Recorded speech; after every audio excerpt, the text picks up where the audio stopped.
नमस्कार, Bharat express UP में आपका स्वागत है। मैं हूं हरिशंकर कुमार। यूपी के अमरोहा में रालोद मुखिया जयंत चौधरी कई साल बाद चुनावी रंग में दिखे। उन्होंने यहां तक कह दिया कि हम आ गए हैं, गन्ना भी 400 पार जाएगा। और क्या कुछ कहा उन्होंने, आपको हम बताते हैं।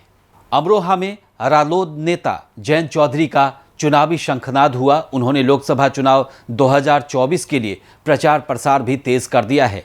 इसी बीच राष्ट्रीय लोकदल के अध्यक्ष जयंत चौधरी अमरोहा पहुंचे। रालोद मुखिया जयंत चौधरी ने अमरोहा से बीजेपी प्रत्याशी कुंवर सिंह तंवर के लिए चुनावी सभा को संबोधित किया।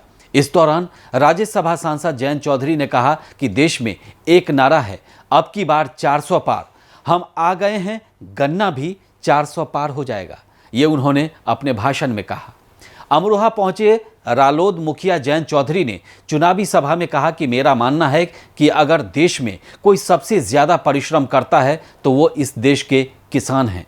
उन्होंने कहा कि 2 टर्म देश को बहुमत की सरकार देने के बाद तीसरी बार एनडीए की सरकार जनादेश मांग रही है और उनका आत्मविश्वास देखिए कि उन्होंने इस बार लक्ष्य 400 के पार रखा है। वहीं जयंत चौधरी ने कहा कि पीएम नरेंद्र मोदी ने पिछले 10 सालों में देश के सभी समाज में अपनी पैठ बनाई है और मैंने भी ये महसूस किया है कि देश के हर वर्ग ने उन्हें स्वीकारा है और विश्वास जताया है।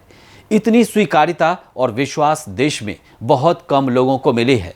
आज ये देश एक विशेष पड़ाव पर है और देश में अप्रत्याशित राजनीतिक माहौल है। जयंत चौधरी ने कहा कि मैं जानता हूं कि अमरोहा के लोगों को बेहद प्रसन्नता एवं खुशी हुई है कि ये वो सरकार है जिसने धरती पुत्र चौधरी चरण सिंह जी को देश के सबसे बड़े सम्मान भारत रत्न देने का काम किया है।